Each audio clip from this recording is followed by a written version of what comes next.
নমস্কার বন্ধুরা, welcome to unicorn. তো বন্ধুরা, আবারও আমরা আইপিএল এর সেই জায়গাতে এসে গেছি যেখানে আমরা কষবো অঙ্ক, কলকাতা নাইট রাইডার্সকে কোয়ালিফাই করানোর অঙ্ক।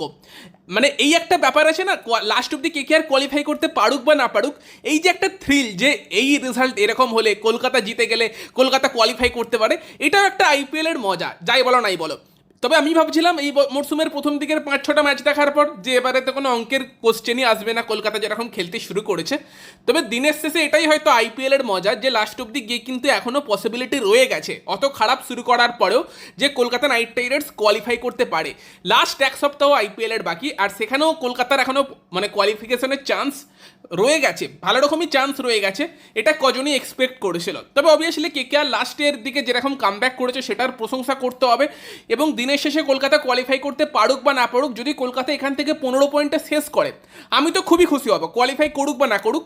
কারণ একটা সময় অবধি এই কলকাতার দলকে নিয়ে আমরা ভয় পাচ্ছিলাম যে এমন হবে না তো যে এই দল একটাও ম্যাচ জিতবে না, জানি হবে না, তাও একটা ভয় তো ছিল, একটা না একটা ম্যাচ তো জিতেই যেত কলকাতা, সেটা বিশ্বাস ছিল।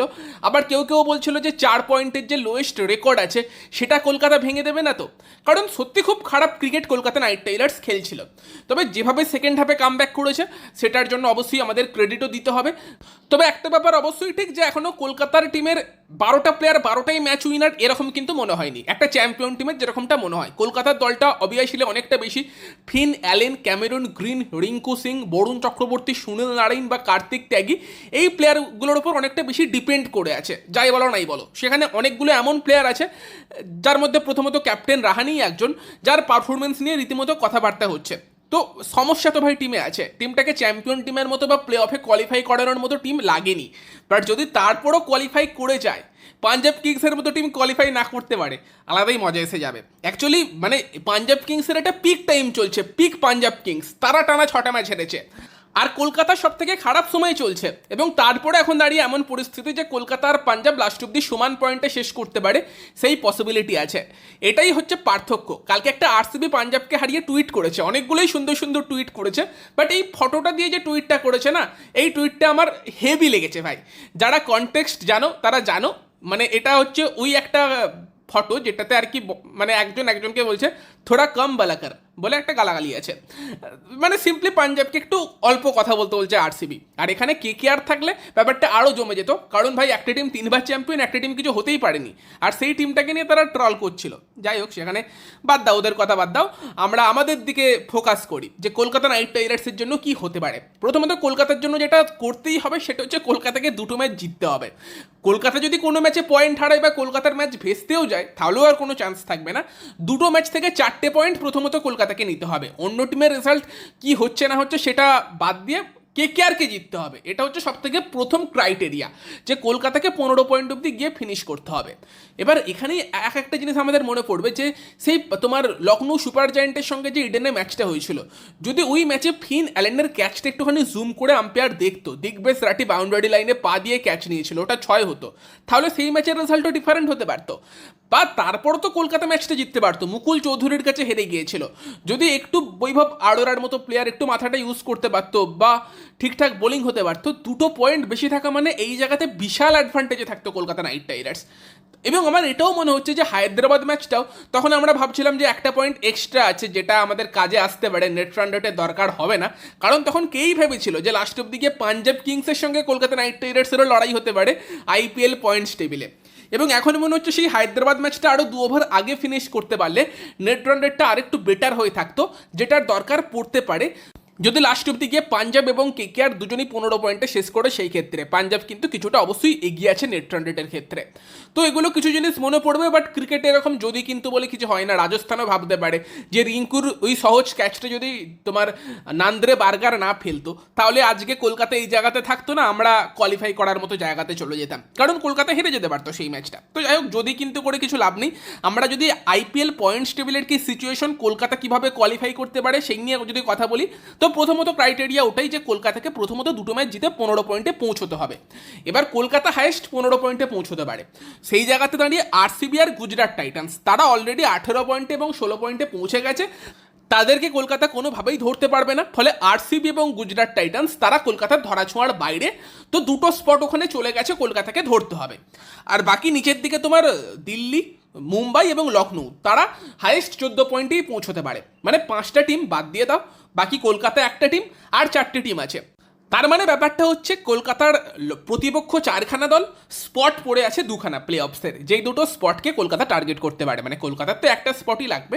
এবার সেখানেই দাঁড়িয়ে আজকের হায়দ্রাবাদ বনাম চেন্নাই ম্যাচটা ভীষণ ভীষণ গুরুত্বপূর্ণ, কারণ হায়দ্রাবাদ আছে 14 পয়েন্টে, চেন্নাই আছে 12 পয়েন্টে।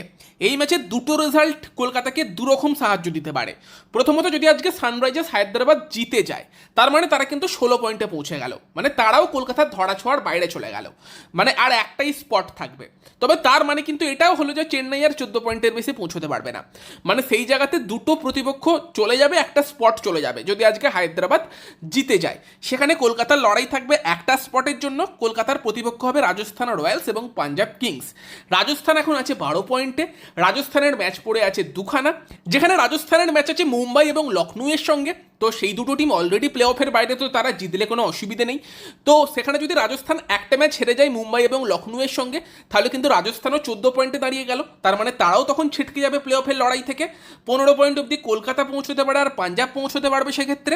তো যদি কলকাতা 15 পয়েন্টে পৌঁছে যায় আর পাঞ্জাব তাদের লাস্ট ম্যাচ লখনৌয়ের কাছে হেরে যায়, তাহলে কোনো নেট রান রেটের ব্যাপারই আসছে না, কলকাতা কিন্তু কোয়ালিফাই করে যাবে। তো আজকের ম্যাচ হায়দ্রাবাদ জিতলে এটাই সিনারিও যে তোমার রাজস্থানকে দুটো ম্যাচের একটা হারতে হবে, কলকাতাকে দুটো জিততে হবে, এবং তারই সঙ্গে পাঞ্জাব কিংস লাস্ট ম্যাচ হেরে গেলে মিটেই গেল।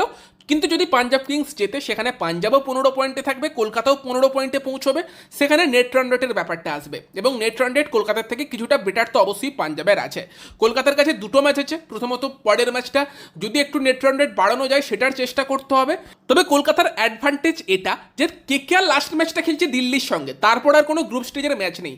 সেখানে গিয়ে কলকাতার সামনে একটা ইকুয়েশন থাকবে, এরকম ইকুয়েশন হতে পারে যে পাঞ্জাব কিংসকে টপকাতে হলে দিল্লি যে রানটা করবে সেই রানটা কলকাতাকে 15 ওভারে চেস করতে হবে, এবং এরকম ইকুয়েশন হলে সেরকম চেসের জন্য কলকাতা যেতেও পারে। মানে তখন তো প্লে অফে কোয়ালিফিকেশনটাই মেন। যদি তুমি ওই রানটা 15 ওভারে চেস করতে গিয়ে অল আউটও হয়ে যাও, ম্যাচ হেরে যাও, কি যায় আসে? তো এরকম সিচুয়েশন কিন্তু কলকাতার জন্য হতে পারে সেই জায়গাতে দাঁড়িয়ে, যদি রাজস্থান একটা ম্যাচ হেরে যায় আর আজকে হায়দ্রাবাদ জিতে যায়, ঠিক আছে, এটা হচ্ছে একটা ব্যাপার। বাট যদি আজকে তোমার চেন্নাই জেতে, সেখানে কি হবে? সেখানে যেটা হবে সেটা হচ্ছে চেন্নাইও 14 পয়েন্টে থাকবে, হায়দ্রাবাদও 14 পয়েন্টে থাকবে, এবং দুটো স্পটে কিন্তু বেঁচে থাকবে।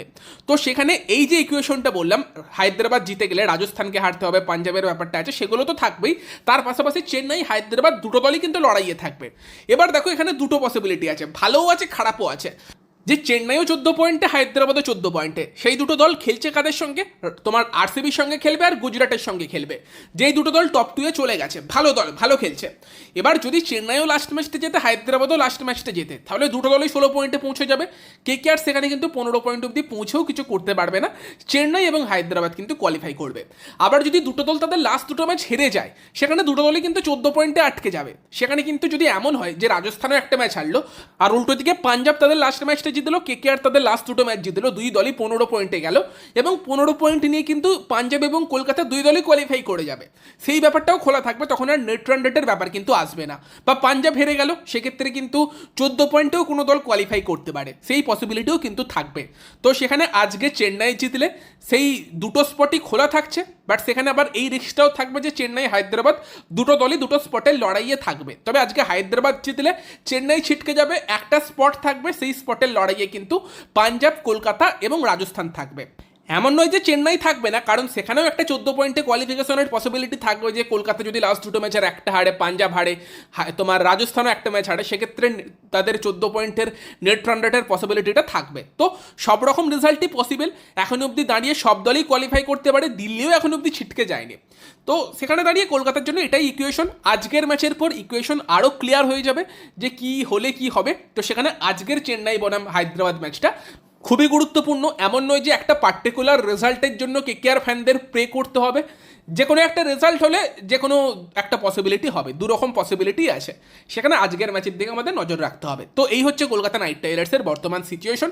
কি মনে হয় কলকাতা কি পারবে? তবে সবার আগে কলকাতাকে দুটো ম্যাচ জিততে হবে, এটাই বড় চ্যালেঞ্জ। এবং পরের ম্যাচটা মুম্বাইয়ের সঙ্গে, যারা সবসময় কলকাতা নাইট রাইডার্সের জন্য একটা কঠিন প্রতিপক্ষ, সেই ম্যাচটা কলকাতা জিতে রাখুক, দেন লাস্ট ম্যাচের আগে কলকাতার সামনে তো ব্যাপার স্যাপার ক্লিয়ার হয়েই যাবে। বাকি তোমাদের মতামত জানিও যে তোমাদের কি মনে হয় যে কোন দলগুলো লাস্ট অব্দি কোয়ালিফাই করবে। ভিডিওটা ভালো লাগলে ভিডিওটাকে লাইক করে দিও, শেয়ার করে দিও, আমাদের চ্যানেলে প্রথমবার এলে আমাদের চ্যানেলটিকে সাবস্ক্রাইব করে তার পাশের বেল আইকনটাকে অন করে দিও। তো চলো গাইস, এই ভিডিওতে এই পর্যন্তই, বাই বাই।